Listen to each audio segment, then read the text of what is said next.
ಶಿಕ್ಷಣ ವ್ಯಾಪ್ತಿಗೆ ತರ್ತಕ್ಕಂಥ ಷಡ್ಯಂತ್ರದ ಭಾಗವಾಗಿ ಏನು ರಾಷ್ಟ್ರೀಯ ಶಿಕ್ಷಣ ನೀತಿ ಬಂತು, ಆ ಶಿಕ್ಷಣ ನೀತಿ ವ್ಯಾಪ್ತಿಯೊಳಗಡೆ ಅಂಗನವಾಡಿ ವ್ಯವಸ್ಥೆಯನ್ನು ವಿಲೀನಗೊಳಿಸಿ ಕ್ರಮೇಣ ಅಂಗನವಾಡಿ ವ್ಯವಸ್ಥೆಯನ್ನು ಕೃಷಿಗೊಳಿಸಬೇಕು, ಅಂಗನವಾಡಿ ವ್ಯವಸ್ಥೆಯನ್ನು ನಿಧಾನವಾಗಿ ಮೊಟಕು ಮಾಡಬೇಕು ಅಂತಕ್ಕಂಥ ಬಹುಶಃ ಗುಪ್ತವಾಗಿರ್ತಕ್ಕಂಥ ಕಾರ್ಯಸೂಚಿ ಕೇಂದ್ರ ಸರ್ಕಾರ ಇವತ್ತು ಹಮ್ಮಿಕೊಂಡಿದೆ ಅಂತಕ್ಕಂಥ ಸಂಶಯ ನಮಗೆ ಇವತ್ತು ಬರ್ತಾ ಇದೆ. ಯಾಕೆ ಈ ಸಂಶಯ ಅಂದರೆ ತಮಗೆ ಕೂಡ ಗೊತ್ತಿದೆ, ಕಳೆದ 12 ವರ್ಷಗಳಿಂದ ಕೇಂದ್ರ ಸರ್ಕಾರ ಈ ಮಹಿಳಾ ಮತ್ತು ಮಕ್ಕಳ ಅಭಿವೃದ್ಧಿ ಇಲಾಖೆ ಅಡಿಯಲ್ಲಿ ಕಾರ್ಯನಿರ್ವಹಿಸ್ತಾ ಇರ್ತಕ್ಕಂಥ ಏನು ತಾವಿದ್ದೀರಿ ಅಂಗನವಾಡಿ ಕಾರ್ಯಕರ್ತೆಯರು ಮತ್ತು ಸಹಾಯಕಿಯರು, ನಿಮ್ಮ ಗೌರವಧನದ ಹೆಚ್ಚಳ ಮಾಡಲಿಲ್ಲ, ನಿಮಗೆ ಕೊಡಬೇಕಾಗಿರ್ತಕ್ಕಂಥ ಸವಲತ್ತುಗಳನ್ನು ಕೊಡ್ತಾ ಇಲ್ಲ, ನಿಮ್ಮನ್ನು ಕಾಯಂ ಮಾಡಿ ಅಂದರೆ ಆ ಬೇಡಿಕೆಯನ್ನು ನಿರ್ಲಕ್ಷ್ಯ ಮಾಡ್ತಾ ಇದೆ. ಹಲವಾರು ಬಾರಿ ದೆಹಲಿಯಲ್ಲಿ ಹೋರಾಟ ಮಾಡಿ ಬೇರೆ ಬೇರೆ ಸಂದರ್ಭಗಳಲ್ಲಿ ಆ ಮಂತ್ರಿಗಳು ಜವಾಬ್ದಾರಿ ಸಚಿವರನ್ನ ಭೇಟಿ ಮಾಡಿ ಪ್ರಶ್ನೆಗಳಿಟ್ಟಿದ್ವಿ.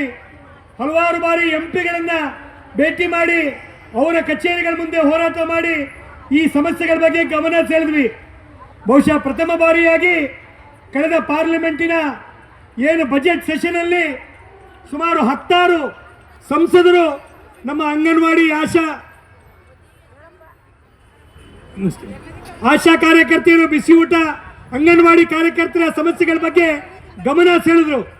ನಮಗೆಲ್ಲ ಒಂದು ಕಡೆ ಆಶಾಭಾವನೆ ಇತ್ತು, ಹೌದು ಪಾರ್ಲಿಮೆಂಟಲ್ಲಿ ನಮ್ಮ ಬೇಡಿಕೆಗಳ ಬಗ್ಗೆ ಚರ್ಚೆ ಆಗ್ತಾ ಇದೆ, ಸಮಸ್ಯೆ ಬಗೆಹರಿಬಹುದು ಅಂತೇಳಿ.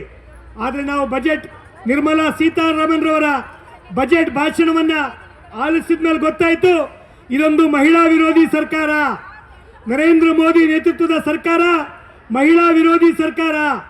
ಮಹಿಳೆಯರನ್ನ ದ್ವಿತೀಯ ದರ್ಜೆಯ ಪ್ರಜೆಗಳನ್ನಾಗಿ ಒಂದು ರೀತಿ ಜೀತದ ಆಳುಗಳಾಗಿ ದುಡಿಸ್ಕೊಳ್ತಕ್ಕಂಥ ಮಾನಸಿಕತೆ ಇವತ್ತು ಕೇಂದ್ರ ಸರ್ಕಾರ ಇಟ್ಕೊಂಡಿದೆ ಅಂತಕ್ಕಂಥದ್ದು ಸಾಬೀತಾಗಿದೆ.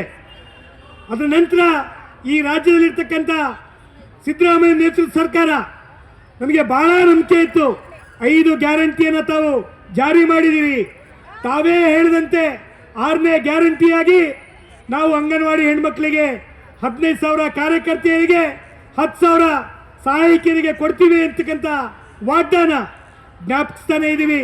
ಪ್ರತಿ ವರ್ಷ 2 ಹೋರಾಟ ಮಾಡ್ತಾ ಇದ್ದೀವಿ, ಬೆಳಗಾಂ ಚಲೋ ಮಾಡ್ತಾ ಇದ್ದೀವಿ, ಬಜೆಟ್ ಸಂದರ್ಭದಲ್ಲಿ ಬೆಂಗಳೂರಿನ ಫ್ರೀಡಂ ಪಾರ್ಕಲ್ಲಿ ಹೋರಾಟ ಮಾಡ್ತಾ ಇದ್ದೀವಿ.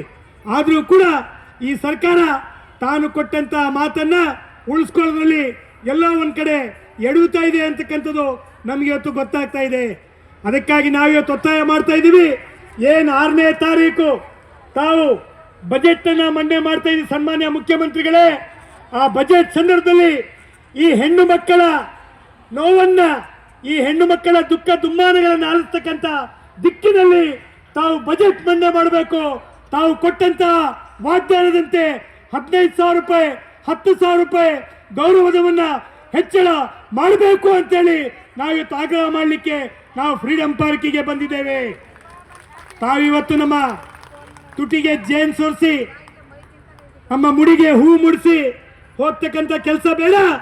ತಾವು ಏನು ನುಡಿದಂತೆ ನಡ್ಕೊಳ್ತೀವಿ ಅಂತಕ್ಕಂಥ ಒಂದು ಮಾತಿಗೆ ಈಗಾಗಲೇ ಹೆಸರುವಾಸಿಯಾಗಿದ್ದೀರಿ, ಅದನ್ನು ಉಳಿಸ್ಕೊಳ್ಳಿ. ಹೆಣ್ಣುಮಕ್ಕಳ ಶಾಪ ತಗೊಂಬೇಡಿ. ನೀವಿವತ್ತು ನಮ್ಮ ಸಮಸ್ಯೆಯನ್ನು ಬಗೆಹರಿಸಿದ್ರೆ ಖಂಡಿತವಾಗ್ಲೂ ಕೂಡ ಈ ಹೆಣ್ಣು ಶಾಪ ನಿಮ್ಮ ರಾಜಕಾರಣವನ್ನು ಇವತ್ತು ಭಸ್ಮಗೊಳಿಸಿರ್ತಕ್ಕಂಥ ಚರಿತ್ರೆ ಈ ರಾಜಕೀಯ ಚರಿತ್ರೆಯಲ್ಲಿ ನಾವು ನೋಡಿದ್ದೀವಿ. ಅಂಥ ಶಾಪಕ್ಕೆ ತಾವು ಗುರಿಯಾಗಬೇಡಿ ಅಂತಕ್ಕಂಥದ್ದನ್ನ ಎಚ್ಚರಿಕೆ ಕೊಡಲಿಕ್ಕೆ ನಾವು ಇವತ್ತಿಲ್ಲಿ ಕೂತಿದ್ದೀವಿ. ಹಾಗೆ ಹೆಣ್ಮಕ್ಳು, ಸ್ತ್ರೀ ಬಹಳ ಸಂವೇದನೆ ಇರ್ತಕ್ಕಂಥವಳು, ಶಕ್ತಿಶಾಲಿ ಸಾಮರ್ಥ್ಯ ಇರ್ತಕ್ಕಂಥ ಹೆಣ್ಮಕ್ಳು. ಹಂಗಂತ ಹೇಳಿ ತಾವು ಎಲ್ಲ ಮಣಭಾರವನ್ನು ನಮ್ಮ ತಲೆ ಮೇಲೆ ಹೊರಿಸಿ ನಮ್ಮನ್ನು ಇವತ್ತು ಕುಸಿದೋಗ್ಲ ಸ್ಥಿತಿಯಲ್ಲಿ ತಾವು ತರಬೇಡಿ ಅಂತೇಳಿ ಒತ್ತಾಯ ಮಾಡ್ತಾ ಇದ್ದೀವಿ. ನಮ್ಮ ಇಲಾಖೆ ಮಹಿಳಾ ಮತ್ತು ಮಕ್ಕಳ ಅಭಿವೃದ್ಧಿ ಇಲಾಖೆ, ನಮ್ಮ ಇಲಾಖೆ ನಮಗೆ ನೋಡ್ತಕ್ಕಂಥವರು CDPO DDಗಳು. ಆದರೆ ಇವತ್ತು ನಮ್ಮ ಹೆಣ್ಮಕ್ಳಿಗೆ ಇವತ್ತು ಸೂತ್ರದ ಬೊಂಬೆ ರೀತಿ ಮಾಡ್ಕೊಂಡಿದ್ದಾರೆ ಬೇರೆ ಬೇರೆ ಇಲಾಖೆ ಅಧಿಕಾರಿಗಳು. ಕಂದಾಯ ಅಧಿಕಾರಿಗಳು ಹೇಳ್ತಾರೆ, ನೀನು ಹೋಗಿ ಜಾತಿ ಸಮೀಕ್ಷೆ ಮಾಡು, ನೀನು ಹೋಗಿ ಆರ್ಥಿಕ ಸಮೀಕ್ಷೆ ಮಾಡು, ನೀನು ಹೋಗಿ ಮತದಾರರ ಪಟ್ಟಿಯ ಪರಿಷ್ಕರಣೆ ಮಾಡು. ಚುನಾವಣಾಧಿಕಾರಿ ಡಿ ಸಿ ಅವ್ರು ಹೇಳ್ತಾರೆ, ನೀನು BLO ಕೆಲಸ ಮಾಡಿಲ್ಲ ಅಂದರೆ ನಾನು ನಿನ್ನನ್ನು ಸಸ್ಪೆಂಡ್ ಮಾಡ್ತೀನಿ, ಡಿಸ್ಮಿಸ್ ಮಾಡ್ತೀನಿ ಅಂತೇಳಿ ಇವತ್ತು ನೋಟಿಸ್ ಕೊಡ್ತಕ್ಕಂಥ ಒಂದು ಕೆಟ್ಟ ಪ್ರಜಾತಂತ್ರ ವಿರೋಧಿ ಆಡಳಿತ ವ್ಯವಸ್ಥೆ ಇವತ್ತು ನಾವು ನೋಡ್ತಾ ಇದ್ದೀವಿ. ಇವತ್ತು ಪುಟ್ಟ ಪುಟ್ಟ ಮಕ್ಕಳನ್ನ ಇಟ್ಕೊಂಡು ಕೆಲಸ ಮಾಡ್ತಕ್ಕಂಥ ನಮ್ಮ ಅಂಗನವಾಡಿ ಹೆಣ್ಮಕ್ಳು ಬೆಳಗ್ಗೆ 9 ಗಂಟೆಯಿಂದ ಸಂಜೆ 4 ಗಂಟೆವರೆಗೂ ಕೂಡ ನಾವಿವತ್ತು ದುಡಿತಾ ಇದ್ದೀವಿ. ಇಂಥ ಸಂದರ್ಭದಲ್ಲಿ ನಾವು ಅಂಗನವಾಡಿ ಕೆಲಸ ಬಿಟ್ಟು ಬೇರೆ ಕೆಲಸಕ್ಕೆ ಹೋದ್ರೆ ಇಲ್ಲಿ ಆಗ್ತಕ್ಕಂಥ ಅನಾಹುತಗಳಿಗೆ ಯಾರು ಕಾರಣ? ಇನ್ಕ್ಲಾಬ್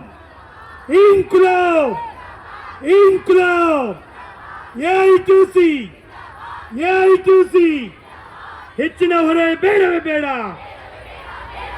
ಅಂಗನವಾಡಿ ಕೆಲಸ ಹೊರತುಪಡಿಸಿ ಬೇರೆ ಕೆಲಸ ಬೇಡವೇ ಬೇಡ. BLO ಸಮೀಕ್ಷೆ ಅಂತ ಕೆಲಸದಿಂದ ನಮ್ಮನ್ನು ಕೈ ಬಿಡಿ. ಇನ್ಕ್ಲಾಬ್ ಜಿಂದಾಬಾದ್. ಈಗಿದ್ರ ಜೊತೆಯಲ್ಲಿ ಮತ್ತೊಂದೇನೋ ಜಾತಿ ಜನಗಣತಿ ಮಾಡಬೇಕು ಅಂತಕ್ಕಂಥ ಮತ್ತೊಂದು ಗುಮ್ಮ ಬಿಡ್ತಾ ಇದ್ದಾರೆ.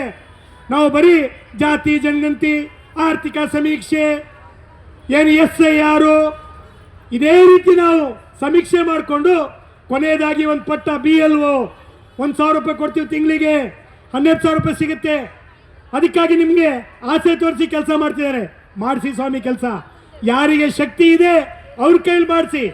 ಆದರೆ ನೀವು ವಯೋವೃದ್ಧರು, ಕಣ್ಕಾಣಲ್ಲ, ಕಾಯಿಲೆ ಇರ್ತಾರೆ, ಅವ್ರಿಗೂ ಕೂಡ ಕೆಲಸ ಮಾಡಿ ಅಂತೇಳಿ ನೀವು ದೌರ್ಜನ್ಯ ಮಾಡ್ತಿದ್ದೀರಲ್ಲ, ಇದು ಮಾಡಿದ್ರೆ ಖಂಡಿತವಾಗ್ಲೂ ಕೂಡ ನೀವು ನಮ್ಮ ಆ ನೋವಿನ ಶಾಪಕ್ಕೆ ಗುರಿಯಾಗ್ತೀರಿ ಅಂತಕ್ಕಂಥ ಮಾತನ್ನು ಹೇಳ್ತಾ, ನಾನೀಗ ಇನ್ನು ನಮ್ಮ ಅತಿಥಿಗಳು, ನಮ್ಮ ನಾಯಕರು ಭಾಳ ಜನ ಮಾತಾಡ್ತಾರೆ, ಅವ್ರ ಮಾತನ್ನು ಎಲ್ಲರೂ ಕೂಡ ತಾವು ಆಲಿಸಬೇಕು ಅಂತ ಹೇಳಿ ಈಗ ನಮ್ಮ ಮಾಧ್ಯಮದ ಮಿತ್ರರಿಗೆ ಒಂದಿಷ್ಟು ವಿರಾಮ ಬೇಕು ಅಂತ ಕೇಳಿದ್ದಾರೆ. ಅವರಿಗೆ ಒಂದು 5 ನಿಮಿಷ ಅವಕಾಶ ಮಾಡಿಕೊಡ್ತಾ ಇದ್ದೀವಿ. ಎಲ್ಲರೂ ಮಾಧ್ಯಮದವ್ರ ಹತ್ರ ಮಾತಾಡ್ಬೇಕಾದ್ರೆ ಶಾಂತಿಯುತವಾಗಿರಿ, ಅದಾದ ತಕ್ಷಣ ಇದು ಮಾಡ್ಕೊಳ್ತೀವಿ.